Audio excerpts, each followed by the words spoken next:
સંજયભાઈ ઠાકર, પ્રમુખ ગરડા કેળવણી સમાજ.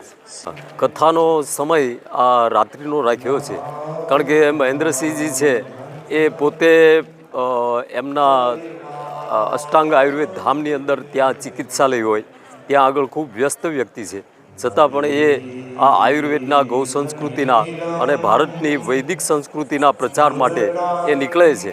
એટલે રાત્રિના સમયે દરેક ઠેકાણે રાત્રિના સમયે કથા રાખે છે. એ પ્રમાણે રાત્રિના સમયે આજે અહીંયા કથા રાખી છે. વિશાળ સંખ્યામાં ભાઈઓ અને બહેનો ગરડાના આયુર્વેદ પ્રેમીઓ અહીંયા આગળ એકત્રિત થયા છે. આ કથાની અંદર અમે આયુર્વેદની સાથે સાથે આયુર્વેદનું સાહિત્ય, એની અલગ અલગ રોગોની ચિકિત્સાઓ કેમ થાય, ઘરના રસોડાની અંદર તમારી પાસે કયા ઔષધો છે, એ સાથે સાથે અલગ અલગ વનસ્પતિઓ છે એના ગુણ બતાવતી પત્રિકાઓ, એ બધું અહીંથી વિતરણ કરીએ છીએ.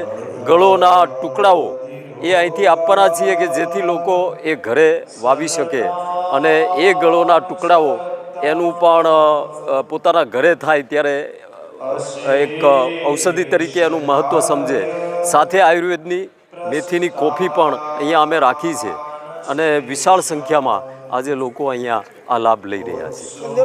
આયુર્વેદિક ગરડા જે છે આયુર્વેદિકની સાથે પણ કંઈક ને કંઈક સંકળાયેલું છે.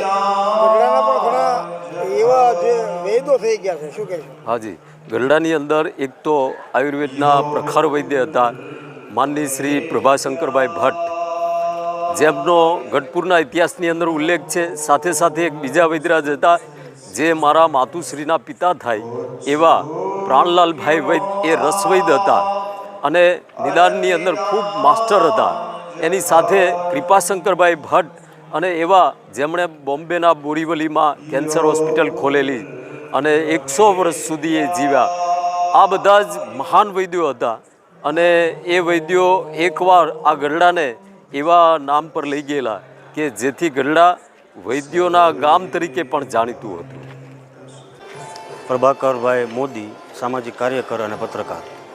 પ્રભાકરભાઈ, ગરડાની અંદર આયુર્વેદિક કથાનું આયોજન થયું છે, શું આ લોકોને કેટલું ઉપયોગી? રાજુભાઈ, આયુર્વેદ છે તે આપણી માન્યતા અને મુજબ હજારો વર્ષ પહેલાં ઋષિમુનિઓએ આપણને આપેલું એક અમોઘ શાસ્ત્ર છે.